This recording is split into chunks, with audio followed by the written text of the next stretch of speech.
বেশিরভাগ সময় ফ্যাক্টরিতে কাজ করেছি। লাস্ট 2-3 বছর ধরে কর্পোরেট অফিসে কাজ করি। ইয়াং ওয়ানের নাম শুনেছেন আপনারা ইপিজেডে কেউ কেউ? ইয়াং ওয়ান থেকে আমার কাজের শুরু, চিটাগাং ইপিজেড, ঢাকা ইপিজেড, দেন ভিএলআরটেক্স গ্রুপের নাম শুনেছেন, ভিএলআরটেক্স গ্রুপে ছিলাম 6-7 বছর। অ্যাপেক্স হোল্ডিংসের নাম শুনেছেন, অ্যাপেক্স স্টেশনারির জিএম ছিলাম, এইচআর অ্যাডমিন কমপ্লেক্স। আর লাস্ট হচ্ছে হামিম গ্রুপকে সবাই চিনেন তাদের কম বেশি, হামিম গ্রুপের কর্পোরেট এইচআর জিএম ছিলাম। আর একটা হচ্ছে আমাদের দেশ গ্রুপ। কেন একটু টান দিয়ে বললাম বলেন তো দেখি? দেশ গ্রুপের দেশ গার্মেন্টস কি বলেন তো? বাংলাদেশের প্রথম গার্মেন্টস, এই জন্য একটু জোর দিই। আমাদের জানা উচিত না, যেহেতু আমরা এই সেক্টরে আসছি, যে এখান থেকে আমাদের ভিত্তিপ্রস্তরটা শুরু হলো। তো দেশ গার্মেন্টস হচ্ছে বাংলাদেশের প্রথম গার্মেন্টস, সেই 1977 সালে প্রতিষ্ঠিত হয়েছে। তো ওই প্রতিষ্ঠানের আমি CHRO ছিলাম, মানে চিফ এইচআর। তারপর থেকে হচ্ছে কনসালটেন্সি করছি। তার মানে হচ্ছে কোনো নির্দিষ্ট অর্গানাইজেশনের সাথে এখন আর ধরা বাঁধা নাই, বাট আমি এই ফ্যাক্টরি নিয়েই কাজ করছি। বিভিন্ন ফ্যাক্টরি ডেভেলপমেন্টাল প্রোগ্রাম, ব্র্যান্ডদের সাথে কিছু programme, CSR projects, training programme, grievance handling, disciplinary procedure, labour law ইত্যাদি ইত্যাদি জায়গায় যেখানে ডেভেলপমেন্টের সুযোগ আছে সেই জায়গাগুলিতে এখন ওপেনলি কাজ করছি। তার মানে কি, আমার দীর্ঘ 24 বছরের প্র্যাকটিক্যাল অভিজ্ঞতার প্রেক্ষিতে এখন কি করছি, সেই জায়গাগুলিতে যেখানে যেখানে মনে হচ্ছে যে কাজ করার সুযোগ আছে সেই জায়গাটায় কাজ করছি এবং আমি এনজয় করছি, যে মনে হচ্ছে যে না, আমার অভিজ্ঞতাটাকে আমি কাজে লাগাতে পারছি। তো এখন আমি চলে যাব আপনাদের কাছে আমার সম্পর্কে এইটুকুই। তো আপনারা যে প্রোগ্রামটা করলেন কেমন লেগেছে আপনাদের? আপনাদের এই জার্নিটা কেমন লেগেছে? আমি হচ্ছে দুইজনের কাছ থেকে এখানে এসে একটু 2 মিনিটে বলতে হবে, একজন ছেলে একজন মেয়ে, যে এই যে প্রোগ্রামটা ছিল এটা আপনার জীবনে কি পরিবর্তন নিয়ে এসেছে, অথবা আপনার চিন্তা ভাবনা, আপনার মাইন্ডসেটে কোনো পরিবর্তন নিয়ে এসেছে কিনা খুবই সংক্ষেপে বলবেন। কে বলবেন? ঠিক করে ফেলেন। একজন ছেলে একজন মেয়ে, যেহেতু আমাদের সময় কম, আমরা সময়টা আপনারা রিপ্রেজেন্ট করবেন। মেয়েদেরকে একজন রিপ্রেজেন্ট করবেন। আমরা ছেলে পেয়ে গেছি, এখন দেখি সাহসী মেয়ে কে আছে। মেয়েদের তো বেশি সাহস পাওয়ার কথা, কারণ এইখানে আছে মেয়ে, তাই না? বেশি সাহস পাওয়ার কথা। Very good. আচ্ছা, আপনারা দুইজন আমার পাশে আসেন, ছবি উঠায়। কথা হচ্ছে এই যে ওনারা, আপনি আমার এই পাশে দাঁড়ান। কেন ওনাদেরকে দাঁড় করালাম? আপনারা এতগুলি মানুষ, সবার আগে কে উঠে আসলেন? উনি। অনেকগুলি মেয়ে, তার মধ্যে উনি উঠে আসলেন। এটাকে আমাদের অ্যাপ্রিশিয়েট করা উচিত। আমরা সবাই কম বেশি কি জানি, বুঝি, কাজ করার দক্ষতা আছে, কিন্তু আমরা কি একটু লজ্জা পাই, একটু পিছনে থাকি। জি জি, আমাদের একটু যাওয়া লাগতেছে, আমাদের কাছে আসছে তো, আমাদের একটা ব্যাপার আছে। তো আমি আবার ফিরত আসছি ম্যাডামের ছুটি নেওয়ার জন্য, আর স্পেশালি ম্যাডামকে একটা বিশেষ কংগ্রেচুলেশনস এবং থ্যাংকস দেওয়ার জন্য, যে উনি বাংলাদেশের যে প্রথম গার্মেন্টস, মানে বাংলাদেশের গার্মেন্টসের যখন ফাউন্ডেশন দেশ গার্মেন্টসে যে এইচআর ডিপার্টমেন্ট হেড ছিলেন, এটা আমি এখন জানতে পারলাম। এই জন্য আমি অনেক অনেক আনন্দিত, গর্বিত এবং ওনার প্রতি কৃতজ্ঞ। ঠিক আছে, অনেক অনেক ধন্যবাদ।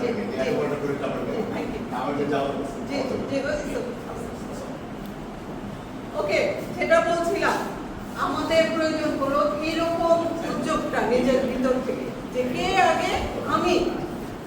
আমি আশা কি করছিলাম, আপনারা সবাই হাত উঠাবেন, ম্যাক্সিমাম হাত উঠাবেন। যে ছেলেদের মধ্যে থেকে কে আসবে, সবাই হাত উঠাবেন। কম্পিটিশন দরকার, কারণ কি এখন কম্পিটিশনের মার্কেট না, বাজার ছোট, ডিমান্ড অনেক বেশি, আমাদের অনেক মানুষ। তো সেখান থেকে কারা সুযোগ পাবে? যারা আটকায় যেতে পারবে, পিছনে থেকে গেলে তো হবে না।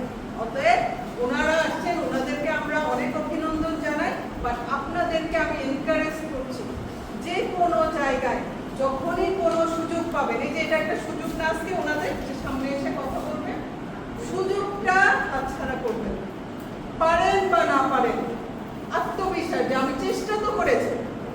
এখন আমি জানি নাই, মনে মনে ভাববেন অনেকে ওনার চেয়ে তো আমি আরো ভালো করতে পারি, কত কিছু উনি বলে নাই। মেয়েদের অনেকে ভাববে যে ওর চেয়ে তো আমি ভালো পারি, কিন্তু আমার ওইখানে যাইতে কেমন যেন লাগে, তাই না? এই যে কেমন যেন লাগাটাই হচ্ছে আমাদের বড় দুর্বলতা। এটা আমরা আজকে থেকে দূর করব। দেখি আওয়াজ তুলেন, হ্যাঁ, জোরে, আরো জোরে। তার মানে কি আমরা সবাই পারি, তাই না? আমরা সবাই পারি। আমাদের সবসময় একটা মেন্টালিটি কি থাকতে হবে? Yes, I can do. বলেন তো সবাই একসাথে, ইয়েস আই ক্যান ডু। আরো জোরে, থ্যাংক ইউ সো মাচ। ঠিক আছে, এইটাই বড় শক্তি। আমাদের জানা কাজ করা, আমরা সবাই কাজ শিখালে করতে পারি। এই ক্যান ডু অ্যাটিটিউড, এটা হচ্ছে সবচেয়ে বেশি দরকার। ওকে, তাহলে আমরা এখন এই ভাইয়ের কাছ থেকে 2 মিনিট বলবে এই প্রোগ্রামে ওনার লাইফে কোনো পরিবর্তন আসছে কিনা, অথবা ওনার চিন্তা ভাবনায় কোনো পরিবর্তন আসছে কিনা। বিসমিল্লাহির রহমানির রহিম। আমি মোহাম্মদ রহমতুল্লাহ। ধন্যবাদ, আজকের এই প্রোগ্রামে আমি কথা বলার সুযোগ পেয়েছি এবং ম্যাডামের এই উদ্যোগ নেওয়ার কারণে ম্যাডামকে ধন্যবাদ। আমরা সবচেয়ে বেশি আনন্দিত যে আজকে আমরা একটা প্রোগ্রামে এখানে অ্যাটেন্ড করতে পেরেছি, সেটা বিজিএম এবং হ্যান্ডস গার্মেন্টস লিমিটেডের যৌথ উদ্যোগের কারণে আসলে এমন একটা প্রোগ্রাম আমরা পেয়েছি। এটা আমার লাইফটা অথবা এখান থেকে আরো অনেক দূর এগিয়ে যাবে। এবং আমি এই প্রোগ্রাম থেকে আজকে সর্বপ্রথম এসে যেটা বুঝতে পারলাম, সেটা এডিকশনটা অনেক বড়, সেটা হলো কেরিয়ার এবং কাউন্সিলিং। আসলে আমাদের আমার কেরিয়ার আমি কিভাবে ডেভেলপমেন্ট করবো তারই একটি কাউন্সিলিং, সেটা হলো আমার জীবনের সবচেয়ে বড় পাওয়া। আমি একটু ইন্টারফেয়ার করি। আমি জানতে চাচ্ছি আপনাদের যে পুরো জার্নিটা ছিল, এই যে অনেকগুলি ক্লাস করেছেন আপনারা, তো সেই সবগুলির প্রেক্ষিতে আপনার মধ্যে কি পরিবর্তনটা আসছে? সবচেয়ে হলো আমরা আসলে এরকম একটি প্রোগ্রামে যখনই অ্যাটেন্ড করতে পেরেছি, আমরা আসলে অনেক কিছু জানতে পেরেছি এবং আমার কেরিয়ারের জন্য এবং পরবর্তী আমার যে একটা বড় জার্নি আসছে, সেই জার্নিতে আমরা কিভাবে একটা সিভি তৈরি করব, কিভাবে আমরা একটা ফ্যাক্টরিতে যখন জব করব সেখানে কি কি পদক্ষেপে আমরা নিজের কেরিয়ারটাকে ডেভেলপ করব, এবং আমি যে ডিপার্টমেন্টে কাজ করব সেই ডিপার্টমেন্টের শৃঙ্খলা থেকে শুরু করে যে জিনিসগুলো আমরা এই প্রোগ্রামের মাধ্যমে জানতে পেরেছি, সেটা আমার লাইফে আমি ব্যক্তিগত বলতে পারি আমি অনেক হ্যাপি। এবং থ্যাংক ইউ।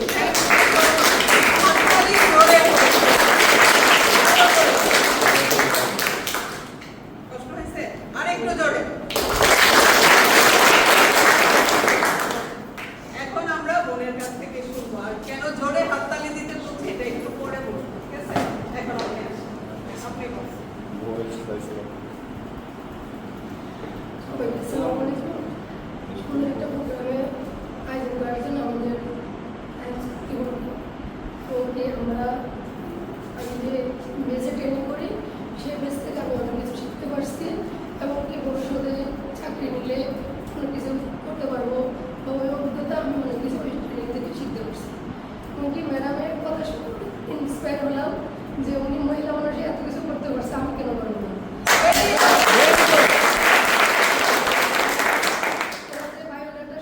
শুনে অনেক ভালো লাগলো। সেখান থেকে আমি অনেক কিছু করার চেষ্টা করবো। উনি যদি পারে আমরা কেন পারবো না। আমাদেরকেও শিখতে হবে, সামনের দিকে এগিয়ে যেতে হবে। এবং কি আমাদের কর্তৃপক্ষ যেভাবে একটা প্রোগ্রাম আয়োজন করছে, সেখানে আমরা সবাই উপস্থিতি অনেক কিছু শিখতে পারলাম। তাতে আমার ভালো লাগলো। অনেক তার মানে কি হলো, ও কিন্তু ধরে ফেলছে কোনটা, ইয়েস আই ক্যান ডু, ঠিক না? সবাই যদি পারে আমি কেন পারবো না? এখন আপনারা বলেন তো যে এই মুহূর্তে যদি আমি ডাকি, কার কার সাহস আছে এখানে এসে কথা বলা? একটু হাত তুলবেন। কোথায় সবার? এখন কেউ হাত তুললাম কান বরাবর, কেউ ঘাড় বরাবর, কেউ মাথা বরাবর, কেউ এরকম। তার মানে কি দুবিধায় আছি আমরা। একটু কনফিডেন্টলি হাত ওঠাতো। আমরা কথা বলতে জানি না সবাই, কেউ তো বাক প্রতিবন্ধী নাই এখানে আছি, সবাই আমরা মায়ের গুলি শিখে বড় হয়েছি, 2-4 কথা আমরা সবাই বলতে পারি। অতএব এখানে দাঁড়ালে আমরা 2টা কথা বলতে পারবো। Yes Yes. হাত উঠান। হাত উঠবে শক্তভাবে। হ্যাঁ, এই যে এগুলি হলো আমাদের মনের দুর্বলতা, যে একটু উঠাই যদি আবার কেউ দেখে ফেলেন আমার কি। হ্যাঁ, মানে এটা মনের জোরটা পুরোপুরি আসে না। অতএব আমরা হলো কি নিজের কনফিডেন্সটা, নিজের মাইন্ডসেটটা হচ্ছে সবচেয়ে জরুরি, তাই না? আচ্ছা, আপনারা যে এই যে ট্রেনিং প্রোগ্রাম করলেন, কারা কারা অলরেডি হচ্ছে আপনাদের মানে এমপ্লয়মেন্ট বা জব রেডি হয়ে গেছে? একটু হাত উঠান। কাদের কাদের জব নিশ্চিত হয়েছে, মানে জব করছেন কারা কারা? অনলি একজন, দুইজন? আর আপনাদের চাকরি হয়ে গেছে? জব করতেছেন এখানে, অন্য কোথাও? আচ্ছা, আর কে কে, আর কেউ আছেন? তাহলে বাকিরা কি জব সার্চ করতেছেন, তাই না? তাহলে আপনাদেরকে কি করতে হবে? জব পেতে হবে। আর জব পেতে হলে আপনারা কি এই যে প্রোগ্রামটা, এটা কিন্তু আপনাদের জব পাওয়াটাকে সাহায্য করার জন্য। তো এখান থেকে অনেক কিছু আমরা হয়তো থিওরিটিক্যাল শিখেছি, কি করব না করব অনেক কিছু, কিন্তু আজকে আমি যে কথাটা বলতেছি শুধু এই কারণে অনেক শিক্ষিত ছেলে মেয়ে চাকরি পায়, অনেক এমবিএ করা এখন আমাদের দেশে, তাই না? অনেক প্রাইভেট ইউনিভার্সিটিজ অনেক আছে, বিবিএ, এমবিএ, টেক্সটাইল ইঞ্জিনিয়ার, আই ইঞ্জিনিয়ারের অভাব নাই, সবাই পড়াশোনা করেছে। কিন্তু কারা সুযোগটা পাবে আগে বলেন তো দেখি? এই যে আমি কিছুক্ষণ যা করলাম ওইখানের মধ্যে ওই উত্তরটা আছে। অভিজ্ঞতা কিভাবে হবে? অভিজ্ঞতা তো কাজ ছাড়া অভিজ্ঞতা হবে? এক্স্যাক্টলি, যাদের কনফিডেন্সটা বেশি, সাহস নিয়ে এগিয়ে যাবে। হ্যাঁ, আমি ওখানে যাব কি যাব না, পারবো কি পারবো না, ইন্টারভিউ দিব কি দিব না, এই যে আমাদের ভিতর থেকে নিজের দুর্বল শক্তিটা আমাদেরকে পিছনে টেনে রাখে, এই দুর্বল শক্তিটাকে কি করতে হবে? একদম হাত ধরে নিজের ভিতর থেকে নর্দমায় ফেলে দিতে হবে। তুমি আর আমার কাছে থাকবা না, আমি তোমার কেউ না। পারবো এটা? কে কে পারবো না দেখি তো? আছে কেউ যে না আমি আসলে পারি না, আমাকে টেনেই রাখে, আমি লজ্জা পাই, আমি ভয় পাই? এই পৃথিবীতে আমরা যত মানুষ জন্মগ্রহণ করছি, সৃষ্টিকর্তা আমাদের সবাইকে সমান যোগ্যতা, সমান মস্তিষ্ক দিয়ে সবাইকে পাঠাইছেন। এমন না যে ম্যাডাম বেশি পারে, আমি কম পারি, আমি বুঝি না। পার্থক্যটা কোথায়? চেষ্টা। যে যতটুকু চেষ্টা করছে সে তত বেশি জানতে পারছে, তত বেশি করতে পেরেছে। কিন্তু আমরা যে বলি যে ওকে দিয়ে হবে না, ওর মাথায় গোবর, ও পারবে না, এই কথাটা ঠিক না। ও পারবে, ও যদি চেষ্টা করে, ও যদি পরিশ্রম করে, ও যদি ওটার পিছনে লেগে থাকে, তাহলে আমরা সবাই পারি। পারি না এমন কিছু নাই, তাই না?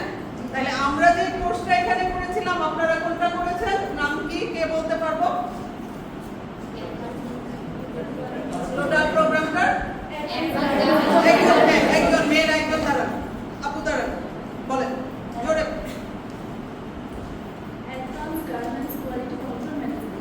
কোয়ালিটি কন্ট্রোল ম্যানেজমেন্ট, তার মানে আপনারা কোয়ালিটি ডিপার্টমেন্টের কাজ শিখেছেন, তাই না? আপনাদের ওকে। আর আর আর কোন কোর্স ছিল এখানে? হ্যাঁ বলেন, আরেকটা কি? Social compliance and environmental management. তার মানে হচ্ছে কি কোয়ালিটি সম্পর্কে আপনারা বুঝেছেন, কমপ্লায়েন্স সম্পর্কে বুঝেছেন। এই দুইটা হচ্ছে গার্মেন্টস সেক্টরের প্রাণ কেন্দ্র। যত কাজ সারাদিন মানুষ যত পরিশ্রম করে করো, সেটার যদি কোয়ালিটি সম্পন্ন না হয়, বাইরের স্ট্যান্ডার্ড অনুযায়ী না হয়, তাহলে কি পুরাই লস, কিচ্ছুই না। আর একটা কথা হচ্ছে কমপ্লায়েন্স। ফ্যাক্টরিতে সব কিছু হবে, কিন্তু যদি এখানে কমপ্লায়েন্সের নিয়ম কানুন সবকিছু পালন না করা হয়, এস্টাবলিশড না করা হয়, কোনো বায়ার আমার কাছে আসবে না, আমি যত কোয়ালিটি দিয়ে যত প্রোডাকশন করি। তার মানে কি খুবই ইম্পর্টেন্ট বিষয়গুলি আমরা যে এই দুইটা কোর্স করেছি, এই দুইটার গুরুত্ব আমাদেরকে বুঝতে হবে। কমপ্লায়েন্সকে মনে করে কিছুই না, কিন্তু যত কিছু হোক কমপ্লায়েন্স যদি বিষয়গুলিকে প্রপারলি গুছিয়ে না রাখে, প্রপারলি মেনটেন না করে, তাহলে আমাদের বায়ারের সাথে স্ট্যান্ডার্ড মিট করবে না, কোনো বায়ার আসবে না, আমাদেরকে বিভিন্ন অডিটে আমরা ফেল হয়ে যাব। তখন কি হবে? আমরা এই ফ্যাক্টরির কার্যক্রম ধরে রাখতে সমর্থ হব। ঠিক তেমনি ভাবে যদি বারবার কোয়ালিটি ফেল করে, কোয়ালিটি ইস্যুস আসে, ঠিক তেমনি ভাবেও বায়ার আমাদেরকে ছেড়ে চলে যাবে। কারণ হচ্ছে ইন্টারন্যাশনালি, আন্তর্জাতিকভাবে সব বায়াররা এই দুইটা বিষয়কে খুব ইম্পর্টেন্স দেয়। নাম্বার ওয়ান হচ্ছে যে ওদের কোয়ালিটিফুল দ্রব্য লাগবে, এটা আমার আপনার সবার। আমরা বাজারে গেলে একটা জামা কিনতে গেলে কি করি? সব দেখে কিনি না, যেটার কোয়ালিটি ভালো, কোয়ালিটি যাচাই করে কিনি। তার মানে ওনাদের কোয়ালিটি লাগবে, কিন্তু আমরা কিন্তু আর অন্য কিছু দেখি না, যে ওই দোকানটায় চাইল্ড লেবার আছে কিনা, গরম লাগতেছে কিনা, পানি পাচ্ছে কিনা, বাতাস আসতেছে কিনা, আমরা এই বিষয়গুলি খেয়াল করি না। আমরা শুধু আমাদের দ্রব্যটাকে গুরুত্ব দেই। কিন্তু বায়ারদের কাছে, বিদেশিদের কাছে শুধু কোয়ালিটি হলেই হবে না, আপনাকে কি করতে হবে? স্ট্যান্ডার্ড মেনটেন করতে হবে, লেভেল ল ফলো করতে হবে, মানুষের অধিকার, মানুষের কাজের পরিবেশ, পরিস্থিতি, স্বাস্থ্য, নিরাপত্তা, অধিকার, দায়িত্ব, কর্তব্য, এই সব কিছু সুরক্ষা নিশ্চিত করে আপনি যদি প্রতিষ্ঠান তৈরি করেন এবং সেখান থেকে আপনি কোয়ালিটিফুল দ্রব্য উৎপাদন করেন, তাহলেই আমি আপনার সাথে বিজনেস রিলেশনে যাব। এইখানে ওনারা বদ্ধপরিকর, যার ফলে কি আমরা কোয়ালিটি ছাড়া যেমন চলতে পারবো না, কমপ্লায়েন্স ছাড়াও চলতে পারবো না। ফ্যাক্টরিতে অনেক প্রোডাকশনের মানুষজন মনে করে যে কমপ্লায়েন্সের লোকজন কি করে, আমরা সারাদিন হাড় ভাঙা পরিশ্রম করি, কাজ করি। অতএব আপনাদেরকে এই নলেজটা থাকতে হবে, এটা বোঝানোর জন্য যে হ্যাঁ কতটা গুরুত্বপূর্ণ। আমরা যতই কাজ করি, কিন্তু আমাদের যদি কমপ্লায়েন্ট না হয়, ফ্যাক্টরি যদি কমপ্লায়েন্ট না হয়, আমাদের কাছে কেউ আসবে। ক্লিয়ার? তাহলে আমাদের কমপ্লায়েন্স এবং কোয়ালিটি, এই দুইটা রেগুলার আপনারা হয়তো অনেক কিছু থিওরিটিক্যাল পড়েছেন, বাট দুইটার গুরুত্বটা কি, ইম্পর্টেন্সটা কি, এটা মর্মটা অনুধাবন করতে পেরেছেন? জি। আর লাস্টে বলবো যে শুধু কোয়ালিটি বা কমপ্লায়েন্স না, একটা গার্মেন্টস ফ্যাক্টরিতে অনেকগুলি ডিপার্টমেন্ট থাকে না? চোখ থেকে শুরু বলেন তো, চোখ বন্ধ করে শুরু করেন তো দেখি, কোথায় শুরু দেখি, যার কে শুরুটা বলতে পারেন? একদম স্টার্টিংটা কোথা থেকে? চোখ বন্ধ করলে কোথা থেকে শুরু হয় ডিপার্টমেন্ট? হ্যাঁ, সর্বপ্রথম ফার্স্ট হচ্ছে আমার সিকিউরিটি গার্ড, তাই না? আমি ফ্যাক্টরিতে ঢোকার সময় আমার সিকিউরিটি, আমার ক্লিনার, হাউসকিপিং, তাই না? আমাদের যে পুরো ফ্যাক্টরিটাকে ক্লিন রাখে। তারপর আমার এইচআর, অ্যাডমিন, কোয়ালিটি, প্রোডাকশন, আই, warehouse, store, merchandising, design section, sewing section, finishing section, cutting section, এই বিষয়গুলি কি আপনারা বুঝেন? কে বোঝেন? একটা ফ্যাক্টরিতে কি কি ডিপার্টমেন্ট থাকে? আপনারা যেহেতু সবাই কি আরএমজি সেক্টরে নিজেদের প্রফেশন তৈরি করতে যাচ্ছেন না? জি। তো একটা আরএমজি ফ্যাক্টরিতে নিজের মানে কল্পনায় যদি ছবি বানান যে হ্যাঁ একটা আরএমজি সেক্টর, একটা ফ্যাক্টরি, সেখানে কি কি ডিপার্টমেন্ট আছে, কে বলতে পারবেন? দেখি হাত উঠান। আপনাকে আর সুযোগ দেওয়া হবে না, আপনাকে থ্যাংক ইউ হাত উঠানোর জন্য, বাট আর কে আছে? আরো নতুন হাত চাই, 2, 4, 5টাও যদি বলতে পারেন, সাহস করে হাত উঠান। আমি তো 20টা শুনবো না, 2টা, 3টা, 4টা বলেন। আরো হাত চাই, মিনিমাম 5টা বলেন। 5টা বলতে পারবো না, আমি তো বলে ফেলছি মনে হয় 6-7টা।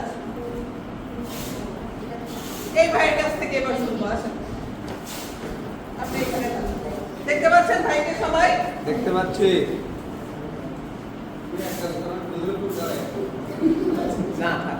না, অসুবিধা নেই, এটা কোনো বিষয় না।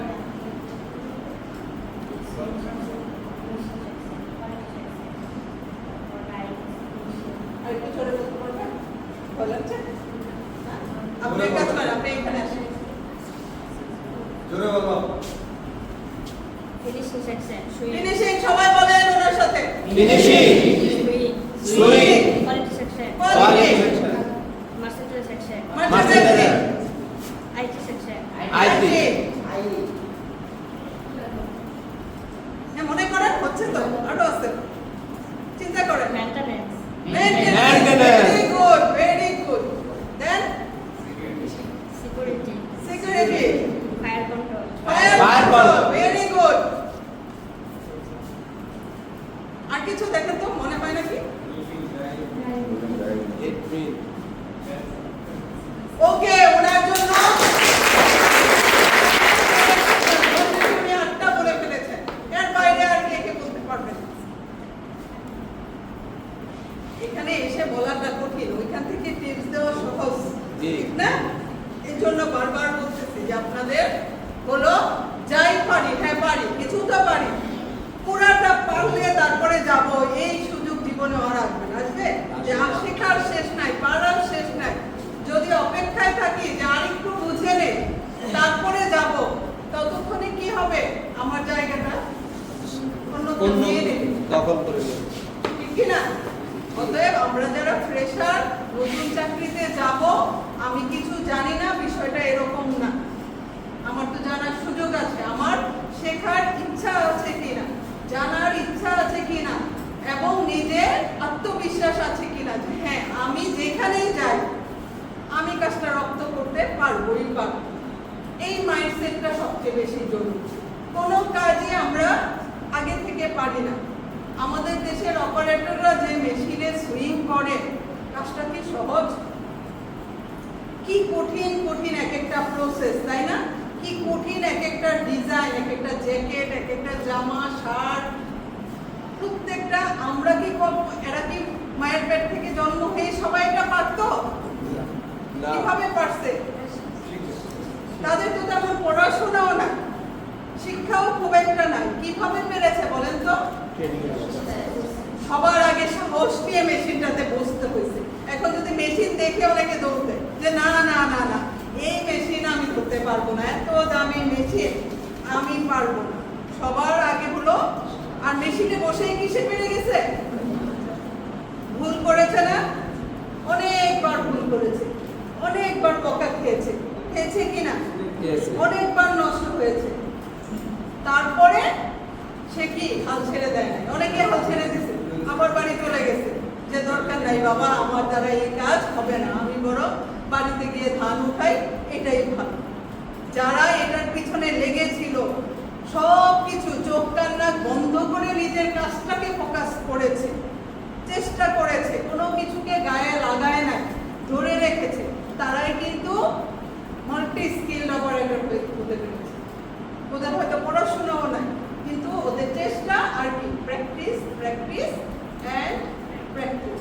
অতএব এটা হচ্ছে সবচেয়ে সত্য কথা যে আমরা প্র্যাকটিস করলে যে কোনো কাজ করতে পারি, মাউন্ট এভারেস্টও জয় করতে পারি। এখন যিনি মাউন্ট এভারেস্ট সবচেয়ে উপরে উঠেছে, আমি উঠতে পারি না, আমি আজকে চেষ্টা করলেই পারবো না। কিন্তু আমি যদি বলি যে না আমি পারবো, কিভাবে পারবো বলেন তো? আমিও পারবো, আপনারাও পারবেন। সাহস লাগবে, দেন আমার এটার পিছনে কি চেষ্টাটা চালাই যাইতে হবে ধৈর্যের সাথে, এটার পিছনে লেগে থাকতে হবে। একদিনে কেউ মাউন্ট এভারেস্ট জয় করে নাই, সে বছরের পর বছর এটার পিছনে পরিশ্রম করেছে, তারপরে গিয়ে একটা জায়গায় যেতে পেরেছে। কিন্তু আমরা ভাবি যে ওইটা তো আমার পক্ষে সম্ভব না। আমাদের সবার পক্ষেই সম্ভব, আমাদের সবার পক্ষে চাঁদে যাওয়া সম্ভব, আমাদের সবার পক্ষে সমুদ্র জয় করা সম্ভব, যদি ওই কাজটার পিছনেই আমি লেগে থাকি। তাহলে আমাদের সমুদ্র কি এখন? আমাদের চাঁদ কোনটা একটু কল্পনা করেন।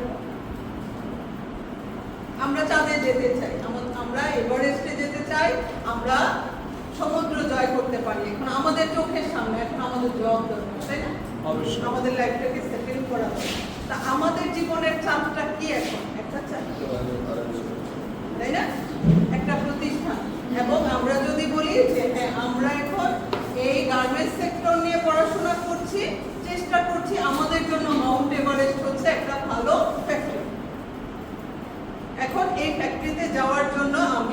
ঢাল তলোয়ার নিয়ে রেডি কি? ঢাল তলোয়ার কি? হ্যাঁ, সাহস এবং আত্মবিশ্বাস। এই দুইটা হলো ফার্স্ট প্রায়োরিটি। দেন আর কি লাগবে বলেন তো? অভিজ্ঞতা। আর আর কি লাগবে? আর কিছু বলেন, কথা বলেন। ভুল বলে কিছু না। হ্যাঁ? ইচ্ছা শক্তি অনেক বড় একটা ব্যাপার। এখন আপনারা কে কে পড়াশোনা করেছেন, গ্রাজুয়েশন করেছেন? কে কে আছেন এখানে? অনেকে, ম্যাক্সিমাম, তাই না? ওকে, ইন্টার পর্যন্ত পড়াশোনা করেছেন কারা কারা? তাহলে আপনারা বেশিরভাগই কি উচ্চ মাধ্যমিক শিক্ষা অর্জন করেছেন এবং স্নাতক পর্যন্ত পড়াশোনা করেছেন। এখন আপনার যদি মনে মনে থাকে যে পড়াশোনা করছি কি গার্মেন্টসে চাকরি করার জন্য, তাহলে আপনি যতই চেষ্টা করেন আপনি গার্মেন্টসে ক্যারিয়ার করতে পারবেন না। এখন আপনাদের অবগতির জন্য বললাম যে ওই যে আপু বললো যে হ্যাঁ ম্যাডাম যদি পারে আমি কেন পারবো না, আমার পারাটাও এত সহজ ছিল। আমি ঢাকা ইউনিভার্সিটি থেকে ভালো সাবজেক্টে এসএসসি থেকে মাস্টার্স পর্যন্ত অনেক ভালো রেজাল্ট করে অল থ্রু ফার্স্ট ক্লাস পেয়ে আমি যখন গার্মেন্টসে কাজ শুরু করি আমার আম্মা বিলাপ করে কাঁদতেছিল যে আমি এত কষ্ট করে তোমাকে পড়ালেখা করাইছি, এত ভালো রেজাল্ট তুমি করছো, তুমি নাকি গার্মেন্টসে চাকরি নিছো। তাহলে কি আমার শুরুটা সহজ ছিল? সেখান থেকে আমার মনটাকে শক্ত, কিন্তু আমি বুঝতেছিলাম যে আমি কোথায় যাচ্ছি, আমার কি ইচ্ছা।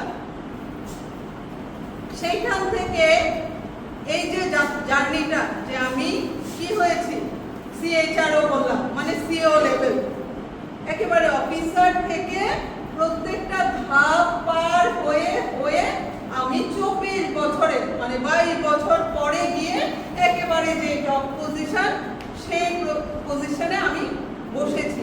সেটার জন্য কি আমাকে 22 বছর সাধনা করতে হয়েছে, কাজ করতে হয়েছে, এটার পিছনে লেগে থাকতে হয়েছে। এখন আমি যদি 2 বছর পরে বলতাম যে না আমার মায়ের মনে কষ্ট, আমি গার্মেন্টসে চাকরি করি, আমি ছেড়ে দেই অন্য একটাই যাই, তারপরে যদি আরেকটা চেঞ্জ করতাম, আমি কি এই পজিশনে যেতে পারতাম? তার মানে আমাদেরকে একটা জায়গায় লেগে থাকাটা অনেক বড় একটা বিষয়, তাই না? আর আপনারা যারা ট্রেনিং করলেন, অনেকে হয়তো আছে যে কোনো উপায় নাই এই জন্য এসে এই ট্রেনিংটা করলাম। আচ্ছা, কেউ কেউ ইচ্ছা নাই মনের ভিতর থেকে, গার্মেন্টস পছন্দ করি না, ভাল লাগে না, যাক এখন কিছুই নাই, কিছু একটা করি, এরকম কে কে আছে? বলেন, অসুবিধা নাই। মনের কথা না বললে মাইন্ডসেটটা চেঞ্জ হবে না, ওই জায়গায় থেকে যাবেন। আজকে যদি বলেন, বলার পরে মাইন্ডটা পরিবর্তন করেন, তাহলে ওই যে কনফিডেন্স আর সাহস বললেন না, ওইটা আসবে না যতক্ষণ পর্যন্ত আপনি মন থেকে একটা বিষয়কে কি না করবেন, অ্যাকসেপ্ট না করবেন, একটা জিনিসকে ভালো না বাসবেন। আমি কেন 24 বছর ধরে এটার পিছনে লেগে থাকতে পেরেছি? কারণ আমি আমার কাজটাকে ভালোবেসেছি। শুধু জীবনের প্রয়োজনে, জীবিকার তাগিদে কাজ ভালো না বেশে কাজ করা যায়, কিন্তু সর্বোচ্চ জায়গায় যাওয়া যায়, এটা মানেন? অবশ্যই। যার ফলে কি হয়েছে আপনাদেরকে বলি, আপনারা তো ওয়েলফেয়ার অফিসারের নাম শুনেছেন না? জি। আমার সাথে জব শুরু করেছে অনেকে, অনেক বয়স হয়ে গেছে, আমার যে সিনিয়র, এখনো তারা ওয়েলফেয়ার অফিসার আছে, এরকম অনেক কলিগ আমার লাইফে আছে। বুঝতে পারছি পার্থক্যটা? জি। তার মানে আমরা যে যতটুকু চেষ্টা করি, তার মানে কি আমাকে আল্লাহ বিশেষ কিছু দিচ্ছে তা, আমি ওনাদের চেয়ে বেশি চেষ্টা করছি, এটা আমি গর্ব করে বলবো। হ্যাঁ, ওনারা কি করছেন? অলসতা করছেন, টাইম পাস করছেন, সেফ জোনে থাকতে চাইছেন, বেশি ঝামেলা নিতে চান নাই। বাট আমি কিন্তু চ্যালেঞ্জ নিয়েছি, চ্যালেঞ্জ চ্যালেঞ্জ ছাড়া এখানে আসা যায় না। অতএব আপনাদের যে শুরুটা, আপনাদের এখন কার কার মনে হচ্ছে বিশ্বাস আছে যে এই যে আমরা একটা কোর্স কমপ্লিট করলাম, আজকে ম্যাডামের কথা শুনছি, আমরা হচ্ছে ইনশাল্লাহ একটা ভালো কিছু করতে পারবো, এই বিশ্বাসটা কার কার আছে একটু দেখুন।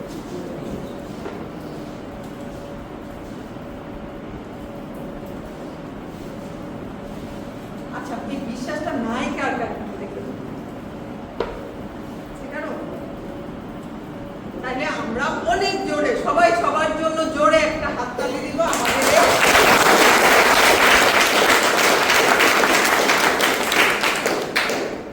আমার সময় কতটুকু আছে? 8 মিনিট। এখন বলি যে ম্যাডাম খালি বারবার হাততালি দিতে বলে, কেউ কি কিছু বলতে পারবেন? এটার অনেকগুলি উপকারিতা আছে। উৎসাহ, ভেরি গুড, তার জন্য আরেকটা হাততালি। আর কিছু, আর কোনো কিছু বলতে পারবেন কেউ? এভরিথিং আপনি যা জানেন ওনার জন্য অনেক বেশি দিচ্ছেন না, আমরা তো ডিমোটিভেটেড হয়ে যাচ্ছি। অনেক কঠিন কথা বলে ফেলছে, আমি আসতেছি। আর কেউ কিছু বলবো? মনের জড়তা দূর করা।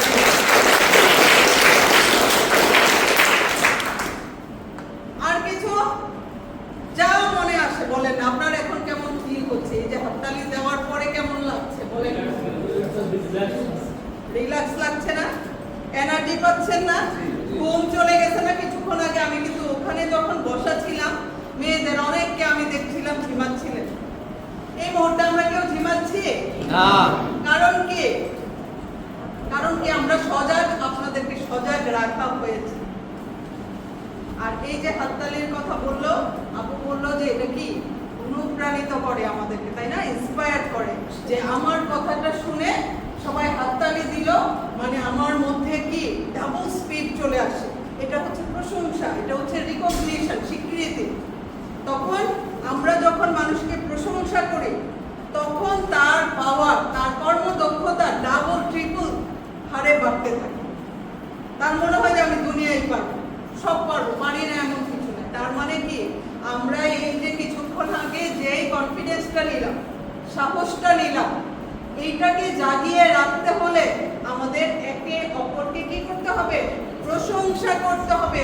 এই সাহসটা সাহস যখনই কমে যায়, যখন বলবে আরে কি, আপনার বন্ধু যখন বলবে যে কি ব্যাপার তুমি এরকম হয়ে গেছো কেন, তুমি তো অনেক ভালো পারো, যাও না তুমি ইন্টারভিউ দিতে, দেখবে তুমি ফার্স্ট হয়েছো, তখন আপনার ভিতরে সাহস চলে আসে যে হ্যাঁ তাই তো, কেন আমি পারবো।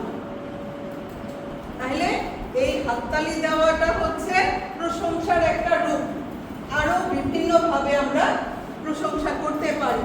আমরা থ্যাংক ইউ বলতে পারি, আমরা এক্সিলেন্ট বলতে পারি, খুব সুন্দর হয়েছে তোমার এটা, অনেক ভালো পারো তুমি, এই যে আমরা বুঝি না। কিন্তু আমাদের সবচেয়ে, আমাদের বাংলাদেশের মানুষের সবচেয়ে ঘাটতি হচ্ছে প্রশংসা। আমরা কাউকে প্রশংসা করতে চাই না, আমরা এটা নিজের মনের দুর্বলতা, মনের দীনতা। কাউকে প্রশংসা করলে কোনো কিছু কমে যায় না, আমার নিজের কোনো কিছু কমে যায় না, কিন্তু আমরা ভাবি আমার বুঝি কিছু কমে গেল। প্রোগ্রামে যাবেন এখন, হাততালি দেয় মানুষ,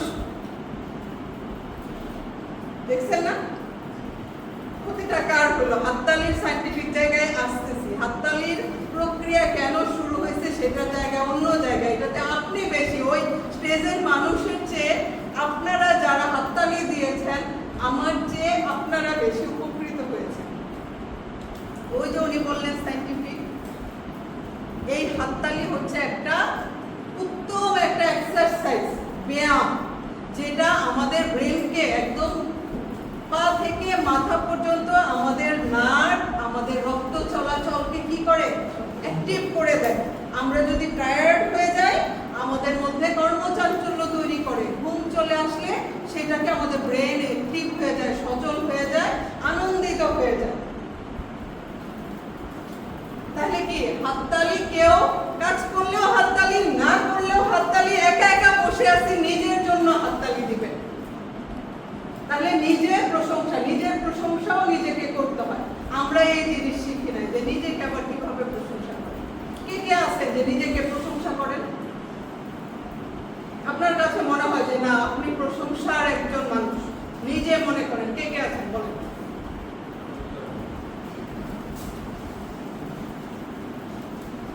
এক, দুই, একজন অর্ধেক। আপনার মধ্যে প্রশংসা করার কিছু নাই? আপনি নিজেকে নিয়ে গর্বিত না? আপনার কিচ্ছু নাই? আপনার মা নাই, আপনার বাবা নাই, বউ নাই, বাচ্চা নাই, একটা ভালো বন্ধু নাই? আপনি যে আজকে সুস্থ আছেন, সুস্থ শরীরে মনোযোগ দিয়ে আমার কথা শুনছেন, এখানে বসছেন, আপনি আপনার জীবিকার জন্য চেষ্টা করছেন, এটার জন্য আপনি আপনাকে থ্যাংক ইউ বলতে পারেন না? কারণ আপনার মনের ভিতরে হতাশা আপনি তৈরি করে রাখছেন, আমাকে দিয়ে কিচ্ছু হবে না, এই যে হাত উঠলো না, তার মানে কি আমি যে এতক্ষণ কথা বললাম আপনারা কিন্তু ওই লেভেলে এনার্জাইজ হন না। যতক্ষণ পর্যন্ত আমি আমাকে প্রশংসা না করব, আমাকে অন্য কেউ প্রশংসা করবে। কেন করবে প্রশংসা? আমি যদি বলি যে না আমার কিচ্ছু নাই, আমি কিচ্ছু ভালো পারি না, আমি ভালো করে কথা বলতে পারি না, আমার এতে কিচ্ছু হবে না, তাহলে ওই মানুষটার কি ঠেকা লাগছে আমাকে প্রশংসা করবে বলেন? এখন কথা হচ্ছে আপনারা কিচ্ছু খুঁজে পাচ্ছেন না, কেন আপনি আপনাকে প্রশংসা করবেন? ঠিক, আমরা টাইম প্রায় শেষ। আমরা হচ্ছে 1 মিনিট চোখ বন্ধ করব, বন্ধ করে চিন্তা করব যে আমার জীবনে অনেক কিছু আছে। আমি বলবো যে আমাকে থ্যাঙ্কস দেওয়ার মতো অনেক কিছু আছে। সেরকম প্রত্যেকটা মানুষের নিজেকে থ্যাঙ্কস দেওয়ার মতো আমরা জীবনে অনেক অনেক কোনো একটা ভালো কাজ করেন নাই, কোনোদিন একটা ফকিরকে 1 টাকাও দান দেন নাই, একটা মানুষকে জীবনে রাস্তা পার করে দেন নাই, নিজের মায়ের একবেলা হলেও সেবা করেন নাই, কিছু না কিছু কি আমরা করি নাই যেটার জন্য আমি আমার কাছে নিজের বিবেকের কাছে নিজেকে শক্ত মনে করি যে আমি একটা মিথ্যা কথা বলে আমার চাকরি হারাইছি, এটাও আমাকে থ্যাঙ্কস দেওয়া উচিত। যে আমি মিথ্যাটাকে না বলার জন্য, আমি সত্য বলার জন্য আমি জীবনে একটা পরীক্ষায় হেরে গেছি, এটার জন্য আমি থ্যাঙ্কস যে আমি আমার জীবনের কঠিন সময়ও আমি সত্য বলতে পারছি। আমরা এখন 1 মিনিটের জন্য চোখ বন্ধ করব, বন্ধ করার পর আমি যা করতে বলবো সেটা করবেন। সবাই একটু সোজা হয়ে বসেন, পা দুইটা মাটিতে রাখেন। সোজা মানে আপনার মেরুদণ্ড আছে না, আমাদের একটা মেরুদণ্ডটা সোজা আছে কিনা এটা একটু খেয়াল করেন। হ্যাঁ, মেরুদণ্ডটা চেয়ারের মধ্যে ধাক্কা দিয়েন না, মেরুদণ্ডটা সোজা, পাটা মাটিতে, রিল্যাক্স, চোখ বন্ধ করেন। ঠিক আছে? এখন আমরা জোরে নিঃশ্বাস টানবো, নাক দিয়ে জোরে নিঃশ্বাস টেনে পেট পর্যন্ত নিয়ে যাব, পেটটা ফুলে যাবে, কিছুক্ষণ আটকে রাখবো, তারপর মুখ দিয়ে নিঃশ্বাসটা লম্বা করে ছেড়ে দেব। এইভাবে ঠিক 5 বার করব, যে আমি খুব দীর্ঘ একটা নিঃশ্বাস নিচ্ছি, সব শক্তি, কনফিডেন্স, ভালো ইচ্ছা সব আমার ভিতরে নিচ্ছি, আর আমার ভিতরে যত দুর্বলতা আছে, যত খারাপ চিন্তা আছে সব আমি বের করে দিচ্ছি, সব শেষ, শুধু এনার্জি নিচ্ছি। আর যেগুলি আমার বিষাক্ত পদার্থ আছে শরীরে, আমার ক্লান্তি আছে, অলসতা আছে, সব আমি ছেড়ে দিচ্ছি। সবার চোখ বন্ধ, অন্যদেরকে দেখবো না, নিজেকে ফোকাস করে। হ্যাঁ, কে চোখ বন্ধ করলো আর করলো না ওইটা দেখবো। আমি চোখ বন্ধ, আমি নিঃশ্বাস নিচ্ছি, নিঃশ্বাস ছেড়ে দিচ্ছি, নিঃশ্বাস নিচ্ছি, নিঃশ্বাস ছেড়ে দিচ্ছি।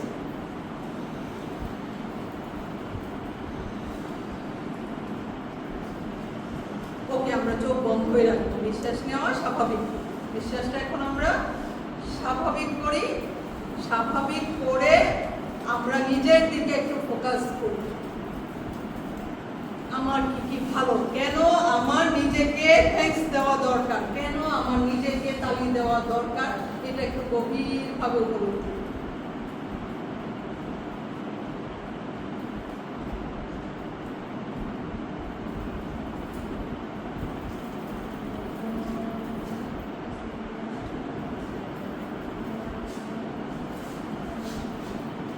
এখন আমরা আস্তে আস্তে চোখ খুলি।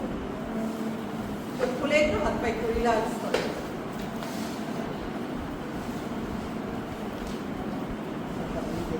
কেমন লাগছে?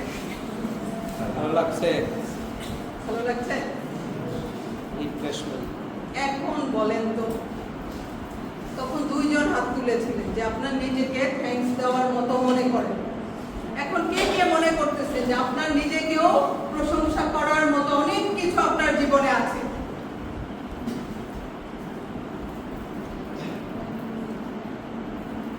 অনেক জোরে হাত তুলুন।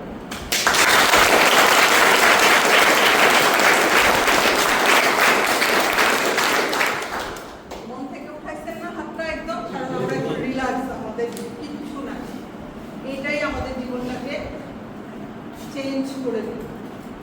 তার মানে কি, আপনারা সবাই আমরা পজিটিভ চিন্তা করছি না? আমি একটা ভালো মানুষ, আমি এটা করছি, এটা করছি জীবনে, একটা বন্ধুকে একদিন 100 টাকা দিয়ে হেল্প করছি। অনেক কিছু আমাদের জীবনে আমরা কি অনেক খারাপ কাজ করি, কিন্তু ভালো কাজ বেশি করি। কিন্তু আমরা খারাপ কাজ যেটা করি ওটা মনে থাকে, ওটা আমাদেরকে কষ্ট দেয়। খুবই 2, 4, 5টা খারাপ কাজ করি, তাই না? করে ফেলি, মিথ্যা কথা বলি, কাউকে সাহায্য করার দরকার ছিল করি না, মায়ের সাথে বেয়াদবি করি, বউয়ের সাথে বেয়াদবি করি, বাচ্চাদেরকে ধমক দেই, মারি। এগুলো আমাদের লাইফের পার্ট, কিন্তু সংখ্যায় কম।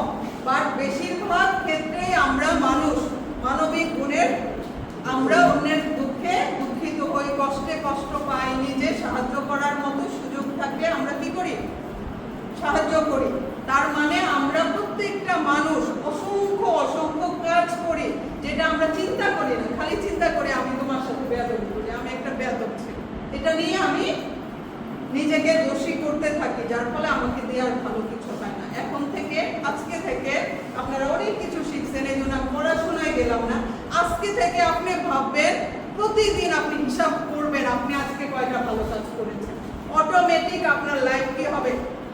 অন্যরকম হয়ে যাবে। আপনার আত্মবিশ্বাস অটোমেটিক্যালি বেড়ে যাবে, আপনার ইচ্ছা শক্তি অনেক বেড়ে যাবে, আপনার জানার আগ্রহ বেড়ে যাবে, শিক্ষার আগ্রহ বেড়ে যাবে। জানার আগ্রহ যত বাড়বে তত আমরা প্রফেশনাল হিসেবে কর্মস্থলে নিজেকে একজন ভালো এমপ্লয়ি হিসেবে প্রুভ করতে পারবো এবং কনসিস্টেন্সি ধরে রাখতে পারবো। ঠিক আছে? পছন্দ হলো নাকি বললেন যে হ্যাঁ ম্যাডামকে এত কিছু বললো স্যাররা, ম্যাডাম তো আমাদেরকে কোনো কিছু শিখাইলো না, সেরকম ফিল হচ্ছে না? আপনারা অনেকগুলি ক্লাস করছেন, ওগুলো শেখার শেষ নাই। আপনারা সারা জীবন শিখতে পারবেন, শিক্ষার কোনো শেষ আছে?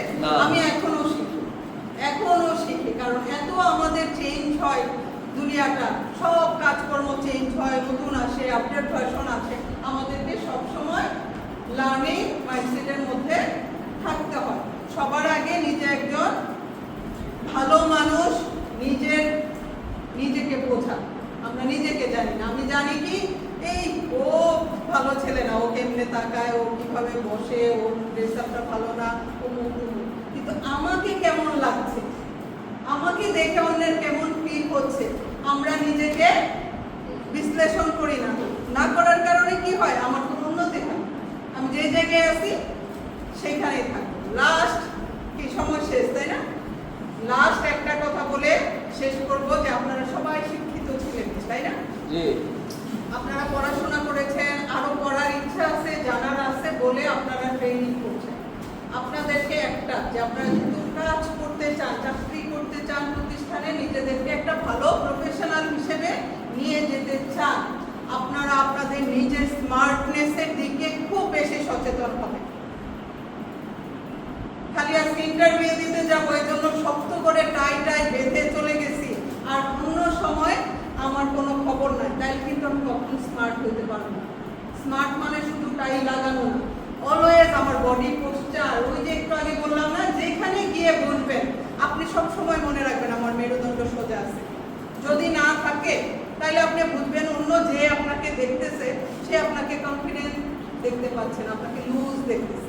আপনি জাস্ট ওইভাবে বসলেই আপনার চেহারার মধ্যে, আপনার মধ্যে একটা অন্যরকম শক্তি কাজ করবে।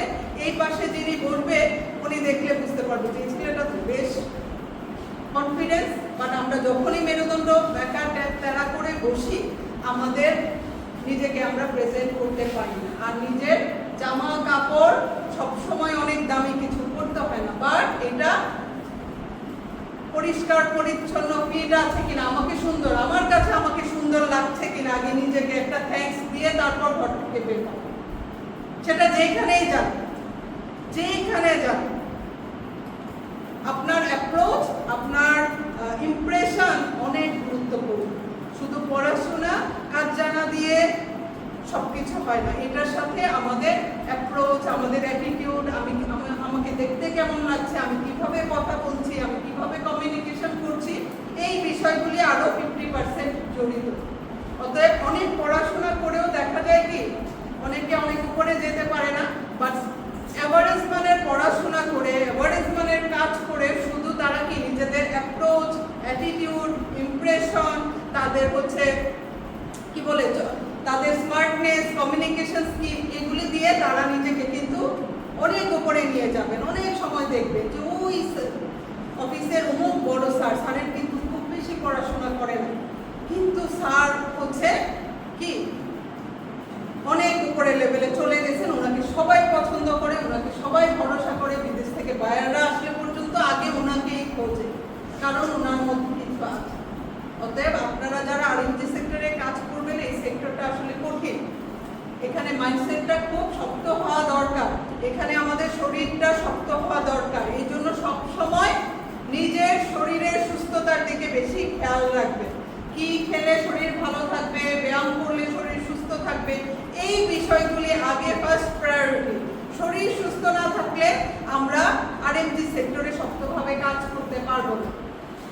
নিজের শরীর শক্ত থাকলে কনফিডেন্স আসবে, মন শক্ত, যে হ্যাঁ আমি দেন স্যার, যে কোনো কাজ দেন, কোনো অসুবিধা নাই স্যার, আমি ফ্লোরেও দাঁড়াই থাকতে পারবো, ওই কোয়ালিটি সেকশনেও দাঁড়াই থাকতে পারবো, আবার এসিতে বসেও কাজ করতে পারবো, আর যদি বাইরে পাঠান তাও যাইতে পারবো। এই যে কনফিডেন্সটা হওয়ার মতো ফিজিক্যাল স্টেবিলিটি কিন্তু আমাদের সবার থাকে না।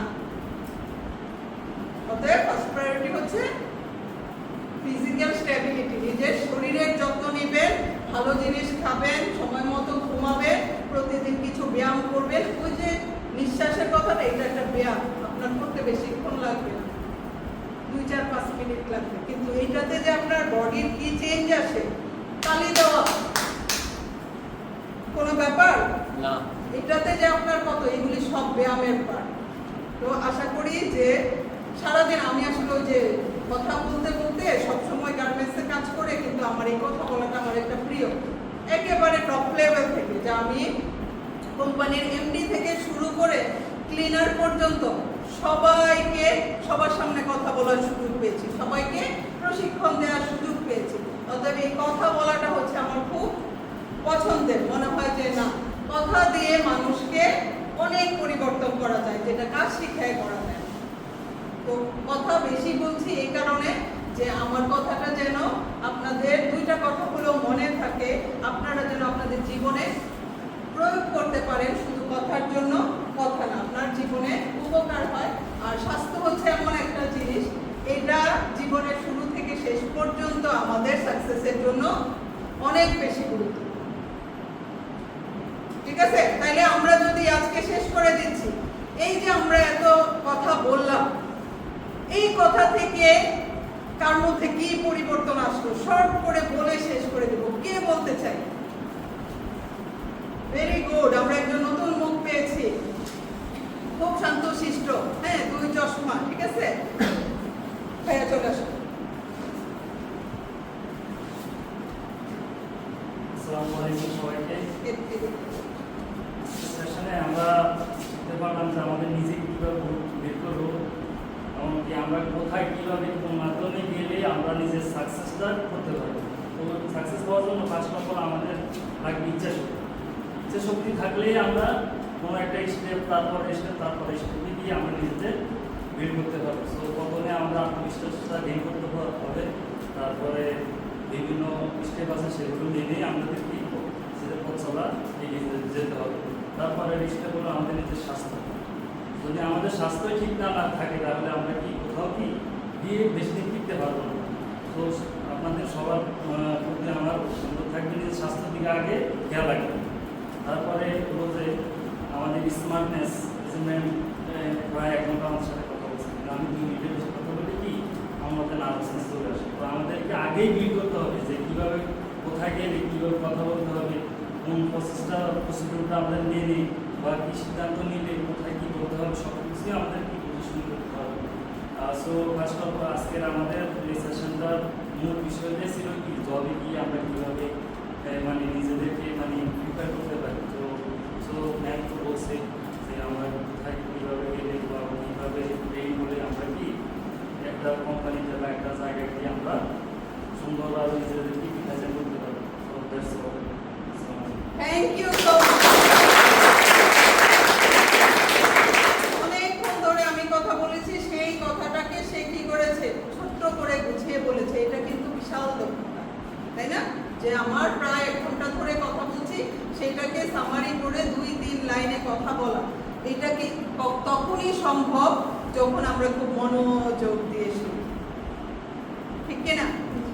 হ্যাঁ, মেয়েরাকে বলবো, অন্য কাউকে সুযোগ দিতে চাচ্ছি। Very good. আসসালামু আলাইকুম। মেয়ের এতক্ষণ আমাদের এটাই বোঝানোর চেষ্টা করেছে যে আমরা মানে প্রথমে নিজেকে চিনতে হবে, নিজেকে যদি কোনো কাজের জন্য নিজেকে প্রস্তুত করতে হবে। যদি নিজেকে প্রস্তুত করি তাহলে আমাদের পরবর্তী ধাপে এগিয়ে যাওয়া সম্ভব। আর নিজেকে প্রস্তুত করতে গেলে আমাদের প্রথমে বুঝতে হবে, প্রথমে জানতে হবে যে আমরা নিজের মধ্যে নিজের কনফিডেন্স আছে কিনা, তারপরে নিজেকে সুন্দর হচ্ছে, সুন্দর হচ্ছে, নার্ভাসের কিছু নাই, সুন্দর হচ্ছে। আচ্ছা তাহলে দিয়ে সবাই তারপর আমরা মানে নিজেদের ইচ্ছা শক্তি এটা অর্জন করতে হবে। তারপরে নিজেদের স্মার্টনেস, আমার নিজের কাছে নিজেকে ভালো লাগে কিনা আগে ওটা বুঝতে হবে। নিজের কাছে যদি নিজেকে ভালো না লাগে তাহলে অন্য কেউ আমাকে ভালো করবে না। আগে আমার নিজের কাছে পছন্দ হতে হবে, পরে অন্যের বিষয় ওটা নিয়ে আগে। আচ্ছা, ওর কথাটাকে আমি সংক্ষেপে বলি যে নিজেকে নিজের কাছে প্রেজেন্টেবল করতে হবে। আমরা সব সময় খালি অন্যের কাছে, নিজেকে আগে প্রেজেন্ট করি। নিজে একটু আয়নায় দেখি আমাকে কেমন লাগছে, আমি কথা বললে কেমন শোনায় আমাকে, আমার চেহারাটা কেমন হয়, আমি যে কথা বলি অন্যের সামনে গিয়ে একটু নিজে প্র্যাকটিস করি, নিজের পরিচয় দেই। আমরা ইন্টারভিউ দিতে গেলে বলে না, টেল সামথিং অ্যাবাউট ইয়োরসেলফ, আপনার নিজের সম্পর্কে বলেন। এই কথাটাকে আমরা একটু হাতে কলমে লিখে আমরা আয়নার সামনে দাঁড়িয়ে একটু প্র্যাকটিস করি। আর এখন তো আমাদের মোবাইল আছে, আমরা কি করতে পারি, আমরা আমাদের কথাগুলিকে ভিডিও করতে পারি। তারপরে যদি শুনি তখন আমরা নিজেরাই বুঝতে পারবো আমি এখানে আরো ভালো বলতে পারতাম, আমার মুখের অ্যাপ্রোচটা এরকম হওয়া দরকার ছিল, একটু হাসি হওয়া দরকার ছিল, বেশি জোরে হয়ে গেছে, বেশি আস্তে হয়ে গেছে, হ্যাঁ ভুল হয়েছে একটা উচ্চারণ। তার মানে আমরা নিজেরাই নিজেকে কি করতে পারবো, নিজের বেটার ভার্সন তৈরি করতে পারবো। তা আমার ওই লাস্ট অ্যাডভাইস এটা থাকবে যে আমরা এই যে মোবাইলে নিজেকে ভিডিও টেল, যে কোনো জবে গেলে কমন প্রশ্ন হচ্ছে হয় বাংলায় বলবে নয় ইংলিশে বলবে যে আচ্ছা আপনার সম্পর্কে একটু বলেন তো, অথবা বলবে টেল সামথিং অ্যাবাউট ইয়োরসেলফ। অতএব আপনি বাংলা ইংলিশ দুইটাই রেডি করে রাখবেন, তাহলে প্রস্তুতিটা ভালো হবে। আর বলে না যে মানুষের কি দিনের শুরুটা ভালো হলে সারাটা দিন ভালো যায়। ইন্টারভিউতে সেম, এই প্রথম প্রশ্নের উত্তরে যখন আপনি মন জয় করতে পারবেন তখন আপনার জন্য ইন্টারভিউটা অনেক ইজি হয়ে যাবে, আপনাকে পছন্দ করবে। তাইলে এই একটা টিপস দিলাম, এটা মনে রাখবেন। ইন্টারভিউ বোর্ডে নিয়ে কি করবেন, মেরুদণ্ড সোজা করে সুন্দর করে পড়বেন, আই কন্টাক্ট রেখে কথা বলবেন। আমরা কি করি, এদিকে তাকাই কথা বলি, ওইদিকে তাকাই কথা বলি, তার মানে কনফিডেন্স নাই। অতএব আমরা চোখের দিকে তাকিয়ে কথা বলবো এবং চেহারায় কি রাখবো, চেহারাটাকে রাখবো। হাসি মানে কি একদম না, স্মাইলিং ফেস বলে, তার মানে কি আমাদের শিরা উপশিরা হাসবে। হাসি মানে দাঁত বের করে হাসা না, চেহারার মধ্যে একটা হাসি ভাব, স্মাইলিং ফেস, ঠিক আছে? আমরা শক্ত হয়ে থাকবো না, আবার শুধু হাসবো না, এরকম না। নরমালি আমার স্মাইলিং ফেস দেখি তো, একটু সবাই একটু স্মাইলিং ফেস করেন তো দেখি, বুঝছেন কিনা? সবার মেরুদণ্ড সোজা এবং স্মাইলিং ফেস। আর আমাদের এই বসার স্টাইল যতদিন চেঞ্জ না করবো আমাদের আত্মবিশ্বাস আসবে। যে কোনো জায়গায় বসবেন, বাসায়ও যখন বসবেন ওইটাতে শারীরিক অনেক ক্ষতিও হয়। ধীরে ধীরে মেরুদণ্ডটা বাঁকা হয়ে যায়, ক্ষয় হয়ে যায়। অতএব যত বেশি অ্যাওয়ার আজকের পর থেকে, আমার কথা যদি মনে রাখেন, মনে রাখবেন যে ম্যাডাম বলছিল যথাসম্ভব যত জায়গায় বসি মেরুদণ্ডটা সোজা করে বসি, তাহলে আপনার আয়ুষ্কাল বেড়ে যাবে। হাসতে হবে, হাসি মুখে কথা বলতে হবে, তালি দিতে হবে, নিঃশ্বাস নিতে হবে। এই যে কয়েকটা জিনিস যদি মেনটেন করেন, জীবন পরিবর্তন হবে, আপনারা উপলব্ধি করতে পারেন। তা ঠিক আছে, তাহলে আজকে আর আমার মনে হয় যে সময় শেষ, আজকে আর কথা বাড়াবো না। বাট গার্মেন্টস সেক্টরে যেহেতু আছি, আবার হয়তো কোথাও না কোথাও দেখা হতেও পারে। আর দেখা না হলেও আমার মনে হয় যে আমাকে আপনারা মনে রাখবেন। আর আমার জীবনের সার্থকতা এটাই যে গত 24 বছরে আমি এত ভালোবাসা পাইছি। জানি না বাড়ি গাড়ি তেমন কিছু করতে পারি নাই, বাট এত মানুষের ভালোবাসা পাইছি যে যেটা একেবারে টপ টু বটম। হ্যাঁ, এমপি স্যার থেকে শুরু করে ক্লিনার পর্যন্ত লেভেলের মানুষের এত ভালোবাসা, এত সম্মান পাইছি যে আমি খুবই স্যাটিসফাইড।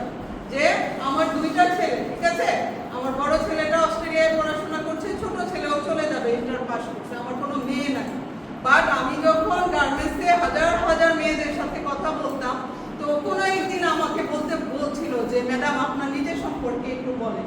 তো আমি বললাম যে আমার দুই ছেলে, আমার কোনো মেয়ে নাই। তখন মেয়েরা সবাই এক বাক্যে বলে উঠছে, কেন ম্যাডাম, আমরা কি আপনার মেয়ে না? তো সেই দিন থেকে আমি সব সময় বলি যে আমার দুইটা ছেলে আর আমার হাজার হাজার মেয়ে। তো এই ফিলিংটা আমার জন্য আমরা কিন্তু বাদ করলাম, তাহলে আমরা বাদ করলাম না, আপনারা বাদ করেন নাই। আপনারা হচ্ছেন এই যে আমার মেয়েগুলিকে ভালো রাখার সবচেয়ে বড় নিয়ামক। কারণ ফ্যাক্টরিতে মেয়ের সংখ্যা বেশি, ছেলের সংখ্যা কম, কিন্তু তারপরও মেয়েগুলিকে ভালো রাখার দায়িত্ব হচ্ছে সুপারভাইজার, ইনচার্জ ম্যানেজার, যারা তাদেরকে ডিল করে। অতএব আপনাদের উপর দায়িত্ব কর্তা এই যে হাজার হাজার মা বোনদেরকে খুশি রাখা, তাদেরকে কাজ শেখানো, তাদেরকে একটা ভালো পরিবেশ দেওয়ার অনেক বড় একটা ভূমিকা পালন করেন আপনারা অভিভাবক হিসেবে। তো আপনাদের জন্য অনেক অনেক, আপনারাও অনেকেই আমার ছেলের বয়সী, হ্যাঁ, অনেকেই আমার ছেলের মতো। তো ছেলে দুইটা হইতে হবে, শুধু আল্লাহ জন্ম দিলেই শুধু মা হওয়া যায় না। আমরা আসলে সম্পর্কটা আমাদের জীবনে অনেক বড় কিছু। সবাইকে অনেক অনেক ধন্যবাদ, অনেক কথা বলবো। ভালো থাকবেন সবাই।